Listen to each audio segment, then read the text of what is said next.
ज्ञानदेव तुकाराम श्रीमद सद्गुरु गुंडा महाराज की जय। श्रीमद सद्गुरु लक्ष्मण महाराज की जय। श्रीमद सद्गुरु नारायण महाराज की जय।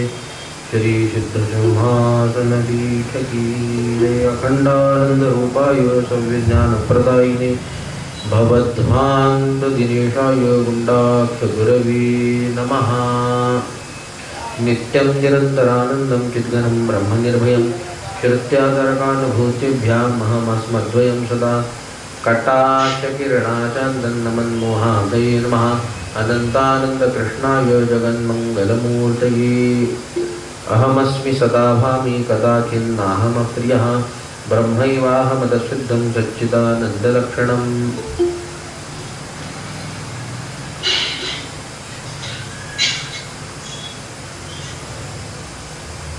अद्वैत मकरंदाच्या चौथ्या पाठाला सुरुवात करीत आहोत।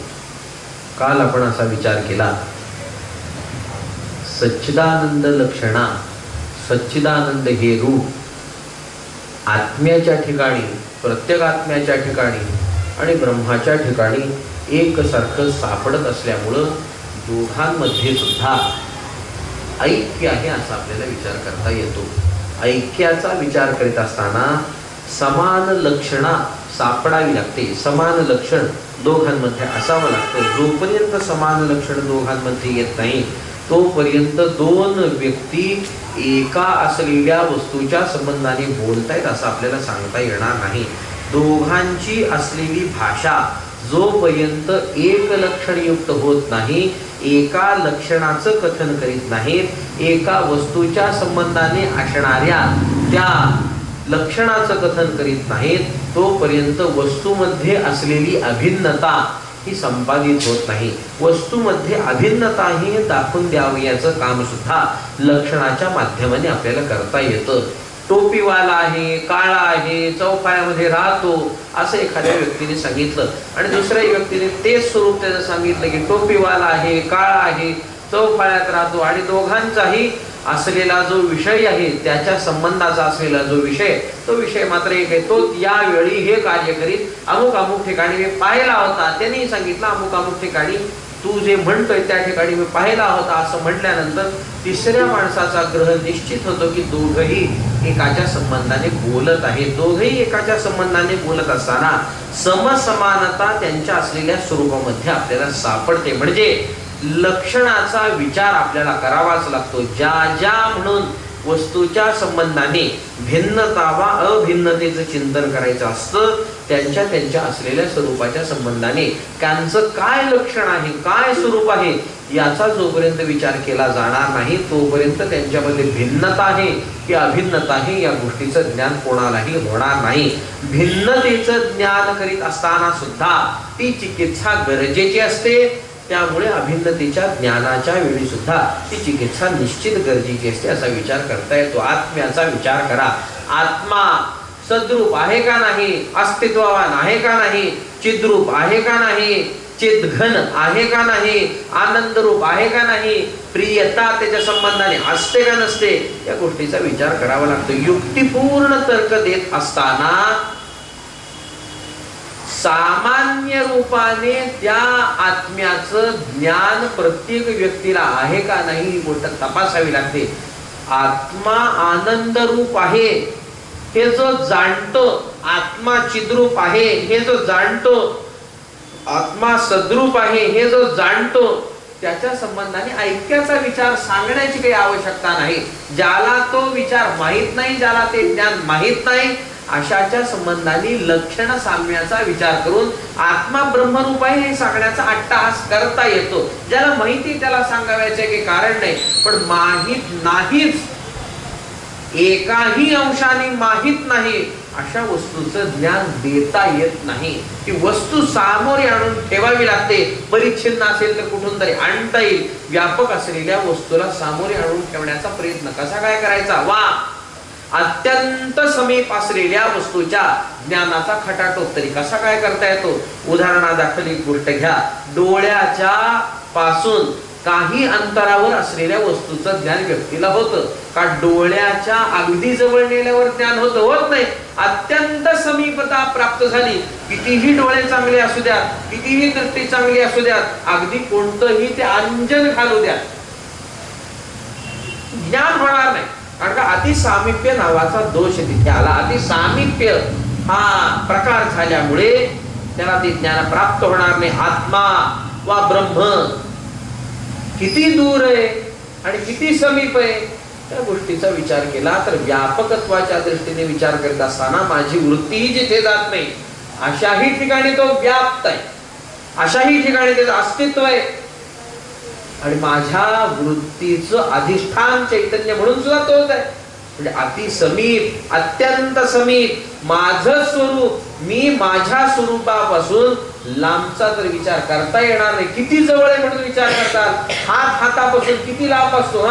उजवा हात डाव्या हातापासून काहीतरी लांब आहे असं म्हणतात, पण डावा हात डाव्या हातापासून किती लांब म्हणून सांगणार?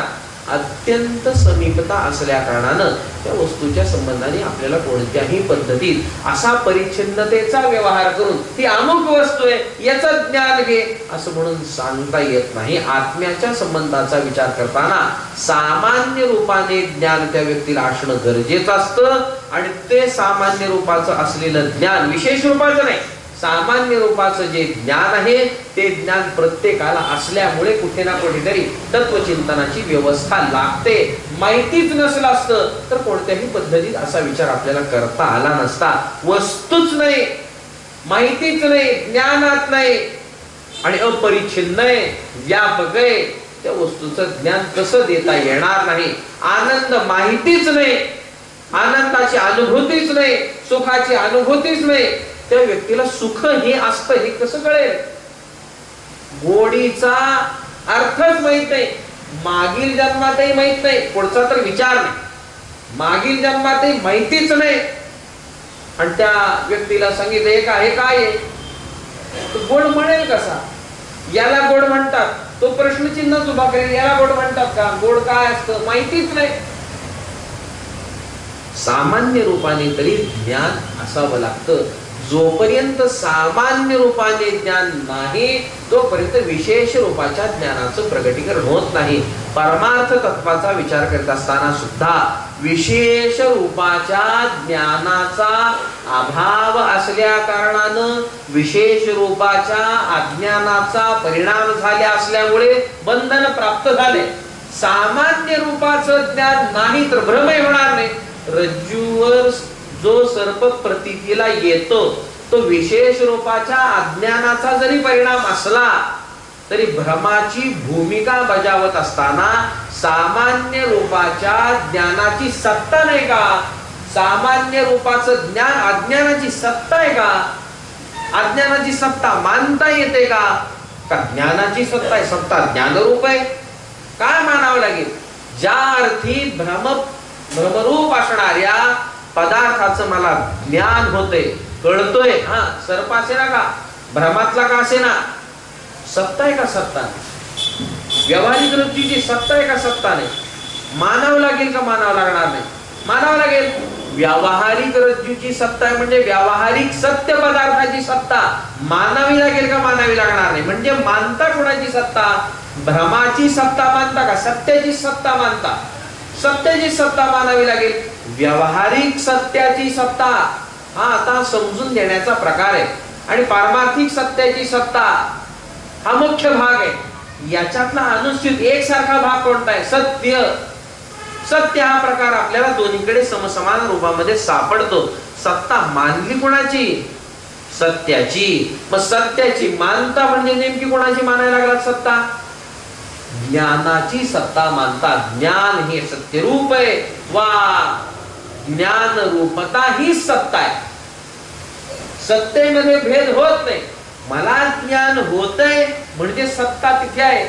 मी ज्या अर्थी एका वस्तूचं ज्ञान संपादित करतोय त्या अर्थी मी सत्ता टाकतो आणि ज्ञान घेतो. मी बघतोय ना, मी बघणं ही सत्ता देणं आहे. आणि जोपर्यंत मी बघत नाही माझ्या साक्षी चैतन्याची सत्ता परिच्छिन्न रूपामध्ये त्या विषय वस्तूच्या संबंधाने निर्माण होत नाही तोपर्यंत त्या विषयाचं ज्ञान मला कदापि होणार नाही. माझ्या साक्षी चैतन्याश्रित तो पदार्थ व्हायला पाहिजे. माझी अंतःकरण वृत्ती आणि त्या वृत्तीमध्ये अवच्छिन्न असलेलं चैतन्य आणि त्या विषयाच्या संबंधाने अवच्छिन्न झालेलं चैतन्य यांच्या संबंधाने ऐक्यता, एकता, एक समानाधिकरणता, एक रूपता, ऐक्य जोपर्यंत संपादित होत नाही तोपर्यंत सत्ता निर्माण झाली असं म्हणता येत नाही आणि ज्ञान तरी निर्माण होणार नाही. म्हणजे सत्ता आणि ज्ञान या वेगवेगळ्या गोष्टी आम्हाला सांगता येत नाही. ते एकच म्हणून सांगावं लागतं. ज्ञान व्हायचंय, ज्ञान व्हायचंय म्हणजे माझी सत्ता तिथे असली पाहिजे. ज्ञान जर नसलं असतं तर सत्ताही नाही असा विचार करावा लागला असता. अज्ञानाची सत्ता काय म्हणून मानावी? अज्ञानाची सत्ता नाही, भ्रमरूप पदार्थाची सत्ता असते का? भ्रमरूप पदार्थाची प्रातिभासिक सत्ता असते, खरी खरी अशी सत्ता नसते. म्हणजे काय आहे? दुसऱ्या परिभाषेत बोलतो, भ्रमरूप पदार्थ अध्यस्त असतो, मग त्याची सत्ता आम्हाला मानावी लागते. प्रातिभासिक सत्ता असे नका, व्यावहारिक सत्ता असे नका, त्यांच्या ठिकाणी आलेलं हे सत्तेचं अस्तित्व व त्यांची असलेली सत्ता ही कोणाच्या तरी एका पारमार्थिक सत्तेवरून आलेली, तिथून तिचा प्रवेश झालेला आहे. पारमार्थिक सत्ता असल्या विना व्यावहारिक सत्ताही सिद्ध होत नाही आणि प्रातिभासिक सत्ताही सिद्ध होत नाही. मी जो आत्मरूप असा आहे, मी जो सद्रूप असा आहे तो असला पाहिजे. मी कारण देहाच्या पलीकडला असला पाहिजे, सूक्ष्म देहाच्या पलीकडला असला पाहिजे आणि स्थूल देहाच्या पलीकडला असला पाहिजे. त्याच वेळी तीन अवस्थेंचा उपभोग घेणारा मी ठरेल. आणि जर मी या तिन्ही अवस्थेतला एखादा अवस्थावान राहिलो वा अवस्थारूप राहिलो तर दोनच अवस्थेंचा भोग घेणारा ठरतो. त्या अवस्थेचा भोग तो व्हायचा कसा? साखरेकडून साखरेचा उपभोग काय तो होणार आहे? तो उपभोग होत नाही असं आपल्याला चिंतन करावं लागतं. म्हणून मी स्वतंत्र कुणीतरी अस्तित्वाला असलो म्हणजे मी झोपेत आहे. त्या उपाधीचा स्वीकार इथे करा, अंतःकरणाचा स्वीकार करा. कारण देहवान झालो मी, सुषुप्ती अवस्था मला प्राप्त झाली. सूक्ष्म देहवान झालो मी की मला स्वप्नावस्था प्राप्त झाली आणि स्थूल देहवान झालो की जागृत अवस्था प्राप्त झाली. म्हणजेच विराट अवस्थेला गेलो, तेजस अवस्थेला गेलो आणि प्राज्ञ अवस्थेला गेलो. ही भाषा मात्र मुख्य स्वरूपातली समजावी लागते. नाहीतर झोपलेल्या मनुष्याला स्थूल देह नसतो असं कसं काय होईल? स्थूल देह आहे नाहीतर झोपला आणि मेला असं त्याचा अर्थ होईल ना. स्थूल देह नाही म्हणजे काय त्याचं म्हणायचं? गेलाच म्हणावं लागेल ना. नित्य प्रलयाची असलेली भाषा सांगत असताना शास्त्र म्हणतं झोप म्हणजे नित्य प्रलय. पण नित्य प्रलय म्हणजे नेमकं काय आहे? तर माझ्या अंतःकरण वृत्तीचा लय होणं, विशेषत्वाने लय होणं, पण समूळ अत्यंत लय होत नाही. काल आपण असा विचार करीत होतो की व्यक्ती झोपतो, सुषुप्तीत जातो, जागृतीत आल्यानंतर स्वतःचा अनुभव सांगतो की मी झोपलो होतो, मला काही कळत नव्हतं. आनंदाची त्याला प्राप्ती होते. आनंद काय तो कळतो, विषय दुसरा राहत नाही. ज्ञानाचं साधन नसल्यामुळे तिथं काहीतरी ज्ञान होते अशी म्हणायची पंचायत आहे. बरं, अनुभव सांगितल्यामुळे, स्मृतिरूप अनुभव सांगितल्यामुळे स्मृती नाही त्याला, ज्या अर्थी तो बोलतोय त्या अर्थी स्मरण आहे त्याला. आणि स्मरण आहे म्हणजे स्मृती झाली. आणि स्मृती कशाची होते? कधीच मी विषय बघितला नाही, कधीच त्याचं ज्ञान झालं नाही, त्याची स्मृती होत नसते. उगाच कोणीही कशाला आठवेल? स्मृती होते ते अनुभूत अशा विषयाच्या संबंधाने स्मृती होत असते. ज्याचा अनुभवच आला नाही त्याची स्मृती होत नाही. ज्ञान होतं का नाही? अनुभूत नसणाऱ्या, कधी न बघितलेल्या विषयाच्या संबंधाने, व्यावहारिक विषयाच्या संबंधाने होतं ना, ज्ञान होतं. असे बरेचसे पदार्थ व्यावहारिक आहेत की जे मी आजवर पाहिले नाहीत आणि कधीतरी बघितल्यानंतर पहिल्यांदा ज्ञान झालं की असं असं काहीतरी असतं म्हणून. पण स्मृती मात्र तशी होत नाही. स्मृती मात्र पूर्वानुभव अशा असलेल्या, त्याने सिद्ध असलेल्या वस्तूच्या संबंधानेच होत असते. अन्य अशा अनुभूत नसलेल्या, अननुभूत असलेल्या पदार्थाच्या संबंधाने स्मृती कधीही होत नाही. ज्या अर्थी मी भूतकालीन अशी विचारधारा, असा विचार सांगतोय, भूतकालीन माझी अवस्था जी मी सांगतोय, मी झोपलो होतो म्हणजे काय? भूतकाळच आहे, आताचा काळ नाही. सध्या काळ टाकून दिलाय, वर्तमान काळ नाही. तिथं मागील असलेल्या काळाचं चिंतन करतोय आणि खराब झोपला होता. खोटे म्हणजे या अनुभवामध्ये कोणती चुकीची गोष्ट नाही. झोपलाही होता, उठल्यानंतर सांगतोय मी झोपलो होतो, सुखाने निजलो होतो, काही कळत नव्हतं. आता या सगळ्या असलेल्या अनुभवाचा विचार केला तर तिथे अंतःकरण अत्यंत लयावस्थेला गेले असा विचार करता येत नाही. एक तर साधन तेवढंच आहे, आतलं ज्ञानाचं साधन मना व्यतिरिक्त तर दुसरं काही नाही. एक तर तेवढं साधन आहे, वृत्ती हेच साधन आहे. अज्ञान घालविणारी आणि ज्ञान संपादित व्यावहारिक वस्तूच्या संबंधाने करून देणारी ती वृत्ती एकच आहे. ती काही दुसरी काही साधन तिथलं नाही. मग तिथला आनंद का होईना, कसा का असेना, आवृत असेल म्हणजे झाकलेला असेल, आवरणासहितचा असेल. आनंद कळला का कळला नाही, आत्मा कळला का कळला नाही, हा भाग नंतरचा आहे. आता त्याचा विचार करू नये. आनंद कळला का कळला नाही, झोपेत मिळाला ना, मग आवृत आहे, पूर्ण कळला नाही, ठीक आहे. पण तो कळला म्हणजे काहीतरी साधन असले विना कळला काय? रूप कळलं, रूप कळलं, रूप कळलं म्हणायचं आणि डोळेच नाहीत म्हणायचं, असं कसं होईल? डोळ्याचा विषय तर रूप आहे, डोळ्याने तर रूप दिसल, कजिबीने रूप दिसणार आहे, कळणार नाही, होणार नाही. रूप हा गुण आहे, पण तो कळेल कोणामुळे? त्याचं साधन काय? नेत्राविना रूपाचं ज्ञान कुठूनही संपादित होत नाही. नेत्र हवेत, गोलक चांगली हवेत, नाहीतर ज्ञान त्याचं होणार नाही. मला असं म्हणायचंय, साधनच नाही आणि ज्ञान झालं सुषुप्तीत, ही गोष्ट आपल्याला स्वीकारता येत नाही. त्या गोष्टीचा विचार करताना शास्त्र असं सांगतं, सिद्धांत असा की विशेष रूपाने जर अंतःकरण लयाला गेला असतं, जे विशेष रूपाने त्याचा अभाव झाला असता, झोपेतून उठला की ज्ञानी झाला असता, उपाधी संपलानं. सूक्ष्म देह हा एकदाच नष्ट होतो, सिद्धांत. आणि त्याचं नष्ट होण्याचं कारण एक आहे, ब्रह्मज्ञान होणं. नाहीतर मग तो जाणारा नाही. जर सूक्ष्म देह संपला असता, जर माना सूक्ष्म देह मागच्या जन्मात मेल्यावर संपला, या जन्मात नवीन निर्माण झाला, संस्कार कुठे गेले? मागची कर्माची फलं कुणी भोगायची? मागच्या जन्मात कर्म केली का केली नाही? वाईट कर्मांचा विचार सोडा, वाईट कर्म कोणाला भोगायचीच नाही. पुण्य कर्माचं काय व्यवस्था लावावी, सुखाची काय व्यवस्था लागावी. समजा त्या जन्मामध्ये मी कर्म केलं की या जन्मात मला राजा व्हायचंय आणि राजा व्हायचं मी पुण्य केलंय आणि या जन्मात राजा व्हायचं फल मला मिळायचंय, ते राहायचं कुठं? तो संस्कार, ते फल उद्भूत अवस्थेला यायला राहणार कुठं? आता टाकता येतं, आता टाकतोय. रमणीय बोधजन्याध्यासामुळे म्हणजे अनुकूल ज्ञानामुळे मान्यच करावं लागतं, बळजबरीने मान्य करावं लागतं की सूक्ष्म देहावरच संस्कार राहतात आणि तो सूक्ष्म देह जाऊ शकत नाही.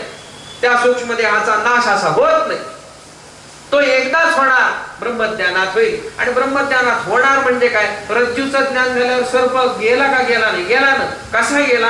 लागलीच गेला. त्याची पद्धती काही होती का? काही कळलं नाही. रज्जू कळली की सर्प गेला. आता सर्प दिसत होता आणि रज्जू कळली की सर्प जिकडच्या तिकडे गेला. कुठे गेला याचा विचार करताना लय झाला, रज्जू रूप झाला, अशी लाख उदाहरणं आपल्याला सांगता येईल. हा सिद्धांत जरी असला तरी त्या ज्ञानाच्या संबंधाने, ज्ञान प्राप्तीच्या संबंधाने विचार करीत असताना गौणता मला द्यावी वाटते की सर्प रज्जुरूप झाला का, कोणत्या आकाशात उडून गेला का, कोणत्या बिळात गेला, कुठं का गेला हे महत्वाचं. एवढी गोष्ट खरी आहे.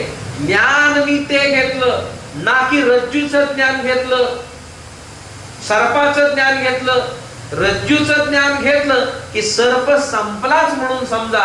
त्यामुळे मुख्य असलेल्या गोष्टीच्या संबंधाने विचार आपल्याला करावा लागतो. रज्जूरूप सर्प होईल नाहीतर अन्य काही होईल हा गौण भाग आहे असं मला वाटतं. सिद्धांत जर लावायचा ठरला कुठे गेला, जिज्ञासूचा प्रश्न असू शकतो, विचारवंताचा प्रश्न असू शकतो. हा तुम्ही सर्प म्हणत होता गेला कुठं सर्प?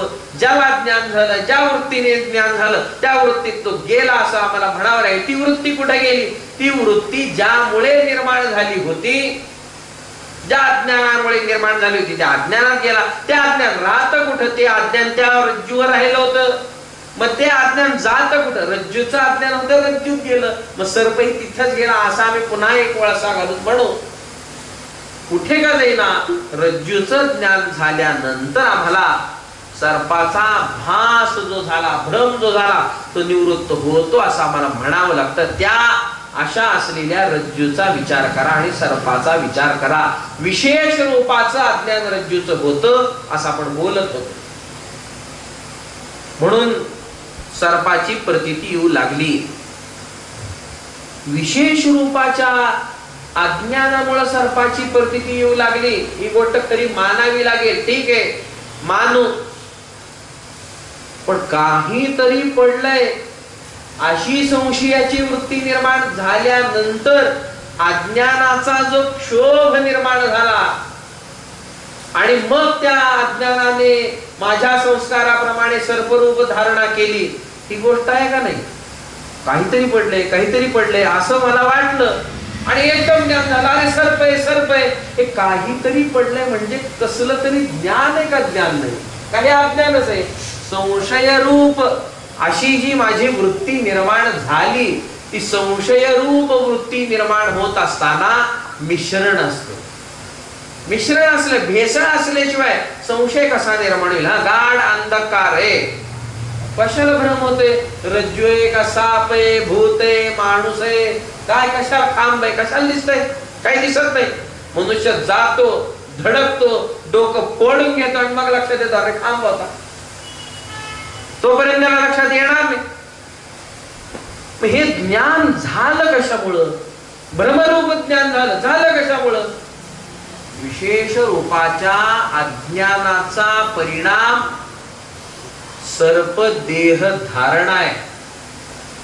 तमोगुणाचा परिणाम तो होणार आहे. तमोगुणापासून उत्पत्ती, सर्पाचा देह जशाला तसा दिसतोय अशी होणार आहे. सर्पाच्या ज्ञानाचा परिणाम, सर्पाचं ज्ञान त्या काही सर्पाला होणार नाही, त्या काही दोरीला होणार नाही, त्या अंधाराला होणार नाही, मंद अंधकाराला होणार नाही, मंद प्रकाशाला होणार नाही. हे ज्ञान व्हायचंय कोणाला? ते ज्ञान मलाच व्हायचंय. मग त्या ज्ञानाचं साधन अंतःकरण आहे. अंतःकरणात त्याचा परिणाम होणार आहे, तो अज्ञानाचाच परिणाम होईल. तर सत्वगुणाचा असेल, सत्वगुणाचा परिणाम ज्ञानाचा असतो. म्हणून सत्वगुण इथे मानावा लागतो आणि तिथे तमोगुण मानावा लागतो. मग तो जो सर्प प्रतीतीला आला, त्या सर्पाचा विचार करा. सर्प विशेष रूपाच्या रज्जूच्या अज्ञानामुळे प्रतीतीला आला का माझ्या संबंधाने रज्जूचं जे काही सामान्य रूपाचं केवळ अस्तित्वाचं जे मला ज्ञान होतं, काहीतरी आहे, या एका ज्ञानामुळे झाला. कशामुळे झाला हा विचार करावा लागेल. काहीतरी पडलंय. सर्प आहे असं ज्यावेळी मी म्हणतो त्यावेळी आहेपणा सर्पाचा आहे का? नाही, उसणा आहे तो. कोणाकडनं घेतला सर्पाने? जी खरी वस्तू आहे, जी खरी रज्जू आहे, त्या रज्जूचा आहेपणा त्या सर्पाने स्वीकारला आणि मग आहेपणा त्या सर्पाच्या ठिकाणी आला. सर्प नाहीच आहे, रज्जूच आहे. काहीतरी पडलंय आणि काहीतरी आहे. याच्यामध्ये जो आहेपणा आहे त्या अजून काहीतरीला स्वरूप नाही, ते पुढे जाऊन सर्पाच होईल. पण आहेपणा कोणाचा आहे? खऱ्या असलेल्या, अस्तित्वाला असलेल्या, व्यावहारिक सत्य असलेल्या रज्जूचाच आहे, अन्याचा नाही. म्हणजे कुणाचं ज्ञान झालं मला? सामान्य विशेष रूपाचं ज्ञान म्हणजे रज्जू आहे हे ज्ञान, प्रगट ज्ञान. काही त्याच्यामध्ये असंदिग्धता आहे, संदिग्धता काहीच नाही. रज्जू आहे, संदिग्धता निर्माण झाल्यावर मुख्य वस्तूचं थोडं का होईना ज्ञान असतं. हे सामान्य ज्ञान असणं गरजेचं आहे, मगच भ्रम निर्माण होतो. सामान्य ज्ञानही लागेल, विशेष रूपाचंही ज्ञान लागेल. वृत्ती प्रभाकराचा जो आता पाठ चालू आहे त्याच्यामध्ये हा जो विषय आहे, सामान्य रूप ज्ञानामुळे भ्रम होतो का विशेष रूपाच्या अज्ञानामुळे भ्रम होतो, याची अगदी जाड चर्चा महिना दीड महिना चालेल एवढी चर्चा होणार आहे. जसा जसा विषय गुरुवर्य महाराजांकडून येईल तसा तसा तो विषय सांगितला जाईल. पण विषय एवढा आहे, सामान्य ज्ञान कारण मानायचं की विशेष अज्ञान कारण मानायचं. उपादान कारण कोण, मुख्य कारण कोण त्या भ्रमाला. मग कोणी म्हणतंय सामान्य ज्ञानच आहे, कोणी म्हणतंय विशेष रूपाचं अज्ञानच आहे. मग इंद्रिय संनिकर्ष मानायचं काय, ते लाख प्रकार आहेत. तो सगळा प्रकार महाराज सांगणार, त्यामुळे मला इथे आता तो सांगायचा नाही वा त्याचं तेवढं कारण नाही. काहीतरी ज्ञान असणं गरजेचं आहे का गरजेचं नाही, काहीतरी ज्ञान गरजेचं आहे. अनुभूती अनुभव काहीतरी असणं गरजेचं आहे, त्याच वेळी विशेष रूपाचं ज्ञान होईल. रज्जूचं विशेष रूपाचं ज्ञान जोपर्यंत होत नाही तोपर्यंत सर्पाची प्रतीती संपणार नाही. आणि ज्या अर्थी विशेष रूपाचं रज्जूचं ज्ञान होते त्या अर्थी सामान्य रूपाच्या ज्ञानाचं अस्तित्व माझ्या ठिकाणी मला पहिल्यांदा मानावं लागेल. आणि जर सामान्य रूपाचं ज्ञान मी नाही मानलं तर विशेष रूपाचं ज्ञान प्रकट होणार नाही. आणि जर सामान्य रूपाचं ज्ञान नाही आणि रज्जू दिसली तर रज्जूच्या ठिकाणी वा रज्जूमुळे वा रज्जू होती म्हणून सर्पाची मला प्रतीती झाली असा विचार होणार नाही. तिथं विचार होईल आणि इथे साप होता निघून गेला, आता दोरी पडलेली दिसते, साप कुठे गेला शोधा शोधा असा अनुभव झाला असता. कारण का त्या रज्जूचं सामान्य रूपाने ज्ञानच नाही ना. सामान्य रूपाचं ज्ञान असल्यामुळं प्रकाश झाला रे झाला, रज्जू दिसली की लगेच आपण म्हणतो अरे रज्जू आहे साप नाही. हा व्यवहार काय सांगतो, हा अनुभव काय सांगतो, त्या अनुभवाचा विचार करा. सामान्य रूपाने ज्ञातता ज्ञान त्या वस्तूच्या संबंधाने मला असलं तर विशेष रूपाचं ज्ञान त्याच वस्तूच्या संबंधाने माझ्या ठिकाणी प्रगट होतं. सामान्य रूपाने ज्ञान असल्यावरच त्या आत्म्याचा आणि ब्रह्माचा आपल्याला काहीतरी विचार करता येतो. आनंदाची प्राप्ती नाही तसं कसं काय म्हणता, आत्मा आनंद रूप आहे का नाही, अनुभव असेल तर आम्ही म्हणू. लाख श्रुतीने सांगितलं, श्रुती म्हणते नीलमण्याचा पर्वत आहे, बघितलाच नाही नीलमणी.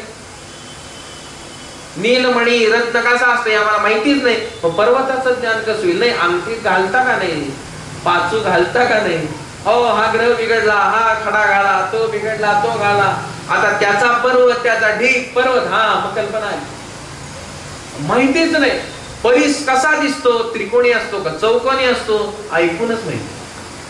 समोर असतो नाहीच, समोर नाही म्हटल्यानंतर त्याचं ज्ञान कसं काय व्हायचं. नुसतं ऐकून माहिती असलेल्या त्या पदार्थाच्या विषयी आम्हाला त्याच्या स्वरूपाचा ग्रह करता येत. शास्त्र वाक्याने जरी काही माहिती होत असलं, ते सोन्याला लागला म्हणजे लोखंडाला लागला म्हणजे त्याचं सोनं होतंय, अमुक होते तमुक होते, महिमा सगळा माहिती. स्वरूप काय कसं दिसतो, कोणत्या रंगाचा असतो, वजन असतं का नसतं, काय सांगायचं ते लिहिलं नाही. ज्याला मिळालं ते लिहिलं नाही. बरीच प्राप्त झालेले लोक होते, अशा कथा सापडतात, ते राहिले वर्णन करायचे. आणि तुम्हाला नाही मिळायचा मी फेकून देणार आहे, ठीक आहे फेक, पण लिहून तरी ठेव की बाबा असा असतो, काळा आहे, पट आहे, पांढरा आहे, एवढ्या वजनाचा, एवढा बारीक असतो, मी अंगठी घालून बसलोय, असं काहीतरी लिहि. ते काही लिहिले असतो हे लिहिलंय, मग असतो हे लिहिलंय मग मान्य हा करू. पण नाही केलं आणि केलं, माझ्या आयुष्यात काय फरक पडतोय, काहीच नाही. मग मानलेलं बरं ना, तुझंच समाधान. बरीच असतो ते पुराणात लिहिलंय का, हा मग पुराणात हे मग मानू. तुम्ही कथा कादंबरीत जर लिहिला, स्पायडर मॅन लिहिला, कादंबरीकाराने लिहिला, आता कसं मानायचं. म्हणजे लिहिलाय ते लिहिला म्हणजे मानायचं. आता लाख लिहि, तो लिहिल माझी बायको स्वर्ग सुंदरी आहे, विश्व सुंदरी आहे, आणि बघितलं की तिचं नाक गळतंय, आता हिला विश्व सुंदरी कसं मानायचं. तुझ्या दृष्टीने सगळेच विश्व सुंदरी असतील, मानायचं कसं? आज खरं पाहिजेत का नको ते? नाही म्हणे आता सर्दी, अरे सगळ्या गावात सर्दी झाली, मला सुद्धा झाली, पण ते कळलं पाहिजे का? काही नियम आहे का? सांगण्याचा हेतू असा आहे, सामान्य रूपाचं ज्ञान वस्तूच्या संबंधाने असणं गरजेचं आहे. आत्मा आनंद रूप आहे का नाही, आनंदाची प्राप्ती होते का होत नाही, मला त्या गोष्टीचं चिंतन करा. मला आनंद माहीतच नसला असता, मला सद्रूपता चिद्रूपता माहीतच नसली असती, तर त्याच्या संबंधाने विशेष रूपाची प्राप्ती कदापि झाली नसती. म्हणजेच काय आहे, ब्रह्माच्या संबंधाने चिंतन करीत असताना सद्रूपता सांगितली, तो सद्रूप आहे, अस्तित्ववान आहे, सत आहे, तर चिद्घन आहे, चिद्रूप आहे, म्हणजे प्रकाशमान आहे, आनंद रूप आहे, हे त्याचं रूप सांगितलं. आता आत्मा तो आहे हे जर सांगायचं ठरलं, तर आत्म्याला सुद्धा सद्रूप सिद्ध करावं लागेल, आत्म्याला सुद्धा चिद्रूप सिद्ध करावं लागेल, आत्म्याला आनंद रूप सिद्ध करावं लागेल, आणि तिन्ही पुन्हा एकच हे सिद्ध करावं लागेल. म्हणजे त्या ब्रह्माशी लक्षण साम्याने ऐक्यता, ऐक्य भाव, एकता, एकच आहेत असं सिद्ध होईल. पण मला अनुभव जर असेल तर मग त्या आत्म्याच्या संबंधाने आहे असं मला चिंतन करता येतं. मला अनुभव नसेल तर असं कशी काय होईल? सद्रूपतेचा अनुभव सामान्य रूपाने का होईना मला असला पाहिजे का नको? सद्रूपता कळते, मी अस्तित्ववान आहे, मी आहे, झोपलो तरी मी आहे, उठून बघतोय ना, झोपला तरी मी आहे. स्वप्नात तर स्पष्ट आहे, जागृतीत तर स्पष्ट आहे. जिथे काहीच ज्ञानाचं साधन आपल्याला वाटत नाही, विशेष रूपाचा अभाव झाला नाही सुषुप्तीत, तर तो कारण रूपाचा झाला, कारणात लय पावला, त्या अज्ञानामध्ये लय पावला. म्हणजे संस्कार रूपाने तिथे अंतःकरण शिल्लक आहे. शिल्लक आहे म्हणजे काय? तेवढं ज्ञान ते घेईल. काय ज्ञान घेईल? जे दिसलं ते अविद्या वृत्तीने सुषुप्ती अवस्थेमध्ये मनुष्याला आवृत आनंदाचं ज्ञान होतं, त्याची प्राप्ती होते, त्याचा अनुभव तो घेतो. जागृतीत आल्यानंतर, विशेष अवस्थेला प्राप्त झाल्यानंतर अंतःकरण वृत्तीच्या माध्यमाने त्या पूर्वानुभवाचं कथन स्मृती रूपाच्या योगाने, स्मृतीच्या योगाने तो व्यक्ती करतो आणि म्हणतो, मी झोपलो होतो, मला आनंदाची प्राप्ती झाली होती, तो मी स्वतंत्र अस्तित्ववाने. विचारांची जी गोष्ट लक्षात येते, मी आहेपणाचा व्यवहार झाला की सद्रूपतेचा व्यवहार झाला. भासतो का? भासत नाही. प्रकाशक आहे का? प्रकाशक नाही. सुषुप्तीचाही प्रकाशक मी, कारण का मी झोपलो होतो हे ज्ञान आहे, मी स्वप्न बघत होतो ज्ञान आहे, मी व्यवहार करतो हे ज्ञान आहे. प्रकाशक कोण आहे? हा सगळा असलेला व्यवहार घडतोय कोणामुळे? हा एकट्या माझ्या असलेपणामुळे घडतोय ना. खा म्हणत नाही ना, मी झोपलो, मी उठलो, मी स्वप्न बघलो, काय म्हणत नाही ना. त्याच्या ठिकाणी ती वस्तू नाही. पण मी या सगळ्या असलेल्या वस्तूच्या संबंधाने, अवस्थेच्या संबंधाने प्रकाशक ठरतो का ठरत नाही? सत्ता देणारा ठरतो का ठरत नाही? ज्ञान रूपता, ज्ञान संपादित करणारा ठरतो का ठरत नाही? ठरतो. सत्ता देतो का देत नाही? देतो. अनुभव येतो का येत नाही? येतो. मी झोपलो होतो, मी स्वप्न बघतोय आणि मी जागृत अवस्थेला मी व्यवहार करतोय. या उदाहरणावरून मीची म्हणजे अहमची जी अनुश्चितता समस्त असलेल्या माझ्या तिन्ही अवस्थेत येते. मुख्य तीन अवस्था, जागृतिक, स्वप्न, या पुन्हा तिन्ही अवस्था एकमेकांमध्ये मिसळून अनेक अवस्था प्राप्त होऊ शकतात. ते त्याला गणितामधला एक प्रकार आहे.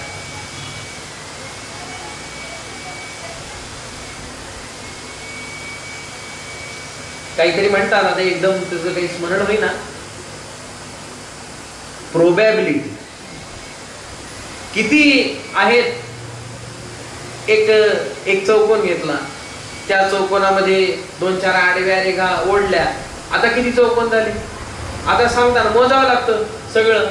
बर 1 2 3 4 असं मोजलं, तरी पुन्हा 4चा मिळून एक चौकोन, 6चा मिळून पुन्हा एक चौकोन. किती चौकोन आहे त्याच्यामध्ये, म्हणजे पॉसिबिलिटी किती आहे, शक्यता किती आहे, असा विचार होतो का होत नाही. आता 3 आहेत, मग 3 आहेत म्हणल्यानंतर अवस्था किती होणार, 27 अवस्थेपर्यंत जाईल, कुठे 9 अवस्थेपर्यंत जाईल, काय वाटेल तेवढ्या अवस्था होती.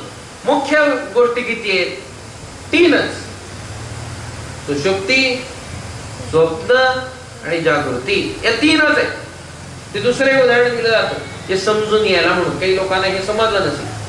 छापा आणि काटा, एक नाणं फेकलं, छापा पडेल की काटा पडेल. आता शक्यता सांगायची, एक तर छापा पडणार नाही तर काटा तर पडणार, ही शक्यता.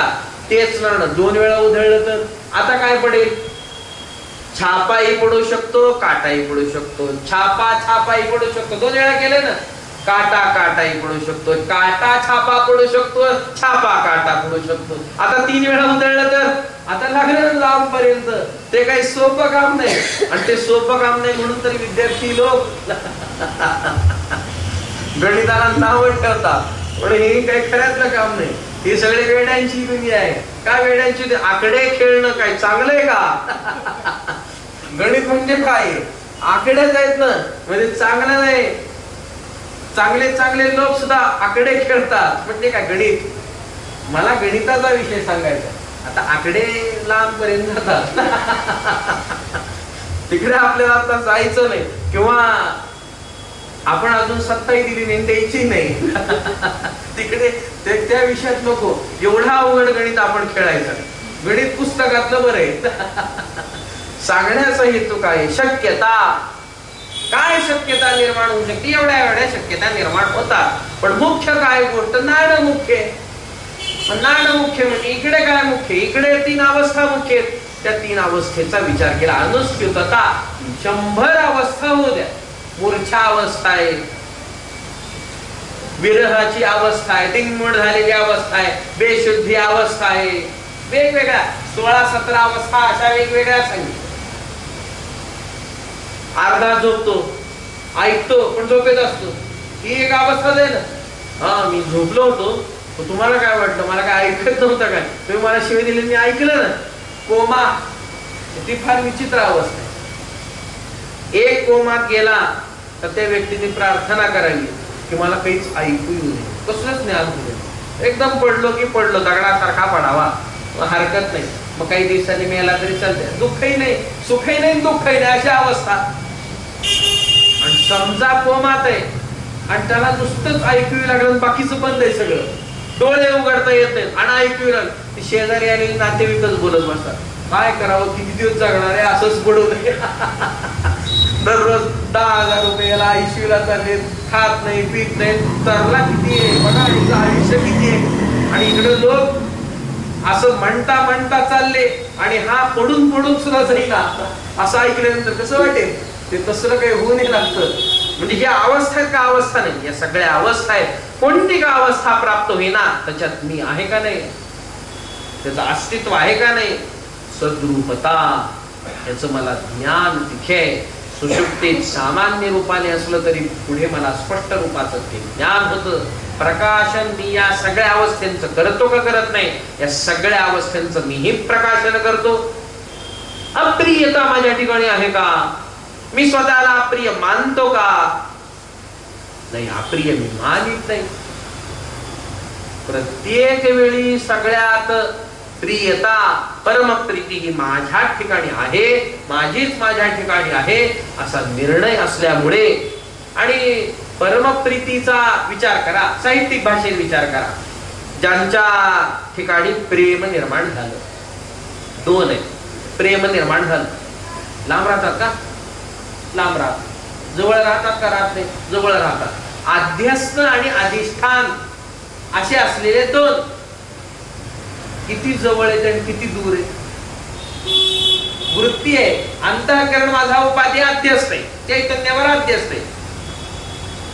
त्या चैतन्यात आणि माझ्या असलेल्या या अंतःकरण वृत्तीत किती अंतर आहे.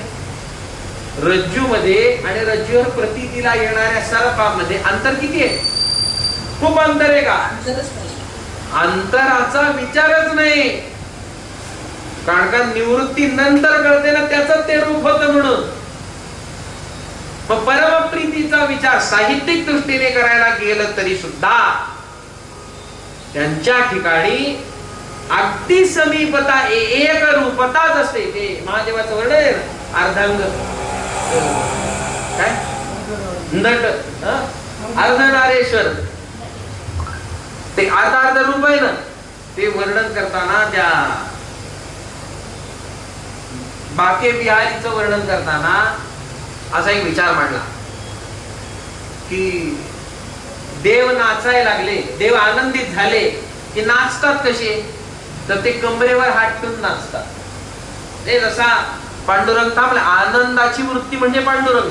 कारण का श्रीकृष्ण नाचू लागला की त्याच्या नाचण्याचा प्रकार ठरलाय, कमरेवर हात ठेवायचे आणि नाचायचे. सगळे वारकरी लोक तसेच नाचतात.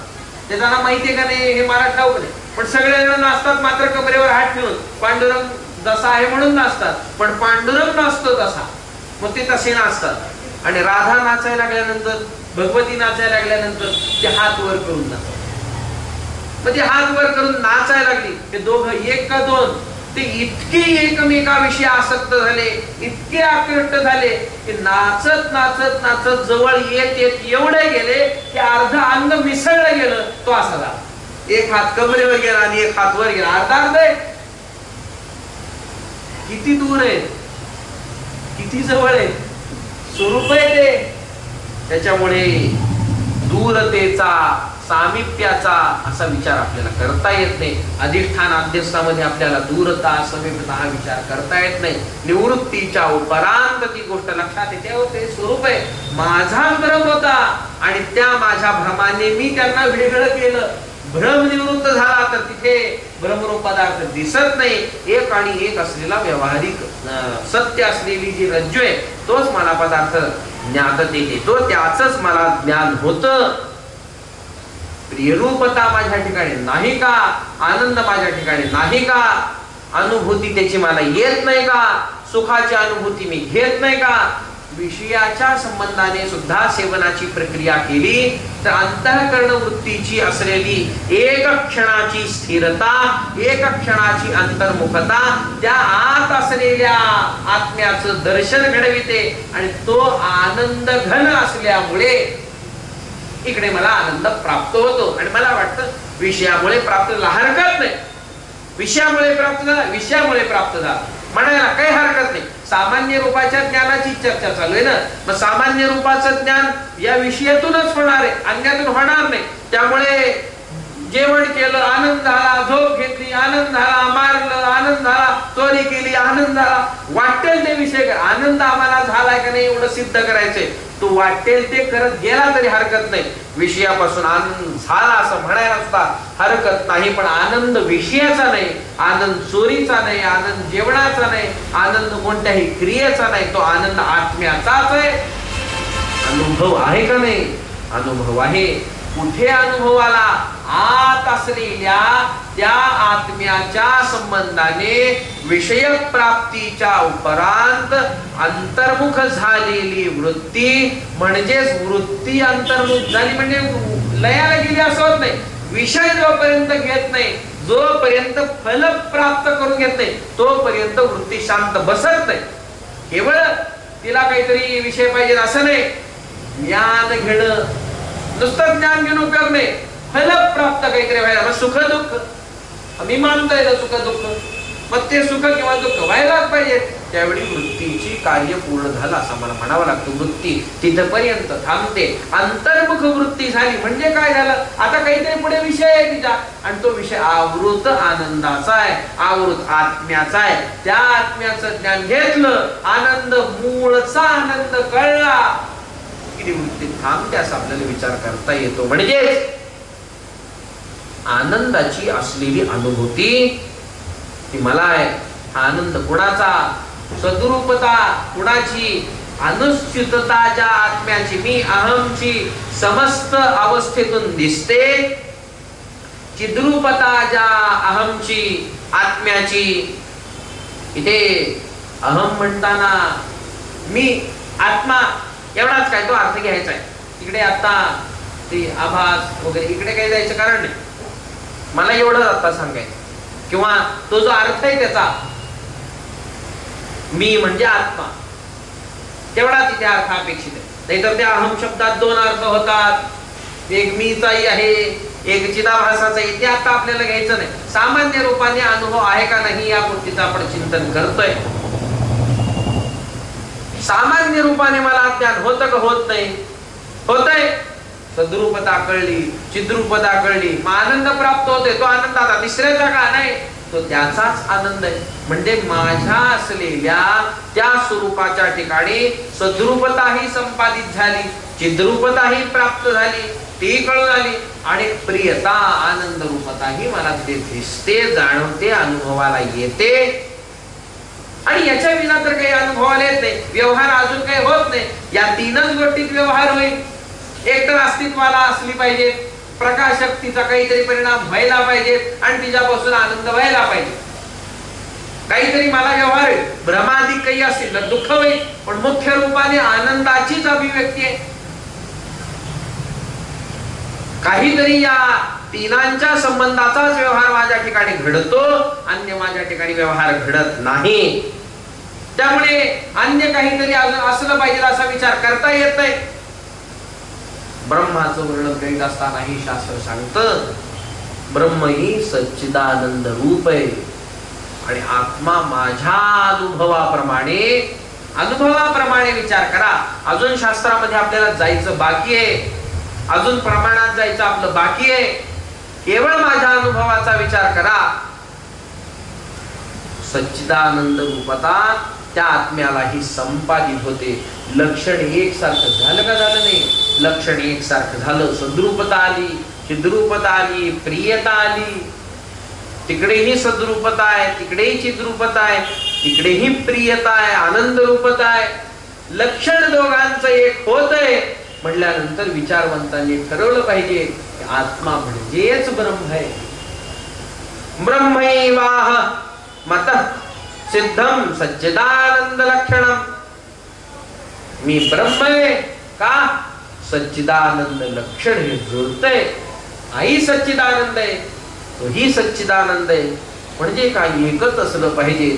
हेही दूध आहे, तेही दूध आहे, दोन्ही दूधच आहेत असा विचार आपल्याला करावा लागेल. अजून काय विचार याच्या संबंधाने करता येतोय? पहिल्या असलेल्या श्लोकामध्ये मोहाग्नी म्हटलं, कटाक्षही म्हटलं, पुन्हा किरण म्हटलं, अनंत म्हटलं, आनंद म्हटलं, जगन मंगल मूर्ती म्हटलं. याही गोष्टींचा आपल्याला काही विचार करायचा आहे. वेळेची मर्यादा झाली असल्यामुळे आज आपण इथेच थांबू. बाकीचं चिंतन उद्या. पुंडलिक वरदा हरी विठ्ठल श्री ज्ञानदेव तुकाराम. श्रीमद सद्गुरु गुंडा महाराज की जय. श्रीमद सद्गुरु लक्ष्मण महाराज की जय. श्रीमद सद्गुरु नारायण महाराज की जय. श्री सिद्ध सिंहासन पीठ की जय. उद्या सकाळी 8 ते 9